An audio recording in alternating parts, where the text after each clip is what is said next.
یہ عید الفطر کا دن ہمیں اللہ رب العزت نے بطور مہمانی کے دیا ہے، بطور اعزاز کے دیا ہے،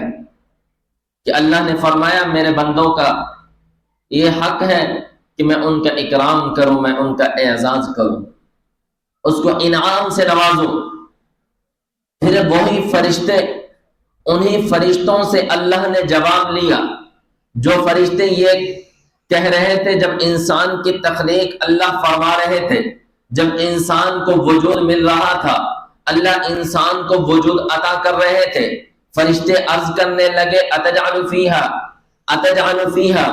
کیا ہم کافی نہیں ہے زمین کے اندر؟ کیا ہم آسمانوں کے اندر کافی نہیں ہے؟ یہ زمین کے اندر پھیل کر یسفک الدماء، یہ خون کو بہائیں گے، لوگوں کو قتل کریں گے، ایک دوسرے کو قتل کریں گے، ایک دوسرے کو ماریں گے، کیا ہم کافی نہیں ہیں؟ ہم آپ کی تسبیح بھی کرتے ہیں، ہم آپ کی تحمید بھی کرتے ہیں، ہم آپ کی تکبیر بھی کرتے ہیں، سب عبادتیں ہم کر رہے ہیں، یہ ان انسان کو پیدا کرنے کا فائدہ کیا ہے؟ اللہ فرماتا ہے انی اعلم لا تعلمون، میں وہ کچھ جانتا ہوں جو تم نہیں جانتے، مجھے اس بات کا ادراک ہے جو تمہیں نہیں معلوم، مجھے اس بات کا علم ہے جو تمہیں معلوم نہیں ہے۔ یہی میرے بندے ہیں، جب عید کا دن ہے وہی فرشتے ہیں جو کل اعتراض کر رہے تھے، وہی فرشتے جو کل اللہ سے سوال کر رہے تھے، اللہ سے شکوہ کر رہے تھے، اللہ سے آگے اپنی بات عبادت کا تذکرہ کر رہے تھے، وہی فرشتے ہوتے ہیں جب عید الفطر کا دن آتا ہے،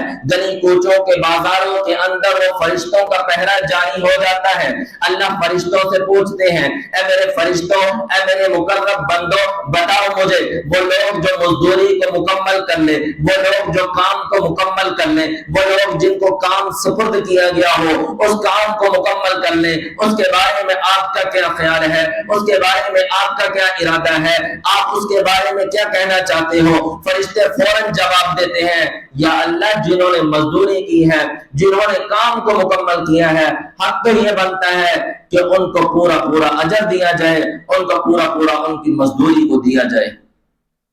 اللہ فرماتے ہیں اے فرشتوں، اے فرشتوں، اے میرے مقرب معزز گواہ بن جاؤ، مجھے اپنی کبریائی کی قسم، مجھے اپنے خدا ہونے کی قسم، آج میں نے ان تمام لوگوں کی بخشش کر دی ہے، آج میں نے ان تمام لوگوں کی مغفرت کر دی ہے۔ وہی فرشتے جو کل تک اعتراض کر رہے تھے، وہی فرشتے جو کل تک سوال کر رہے تھے، آج وہی فرشتے اللہ کو جواب دے رہے ہیں، ان کو اجر ملنا چاہیے، ان کو ثواب ملنا چاہیے۔ تیرے بندے تیرے کہنے پر، تیرے حکم پر انہوں نے بھوک بھی برداشت کی، انہوں نے پیاس بھی برداشت کی، انہوں نے اپنے نفس کو بھی مارا، انہوں نے اپنے خواہشات کو بھی کچلا ہے، آج لہٰذا یہ حقدار بنتے ہیں کہ ان کو پورا پورا ان کا اجر دیا جائے۔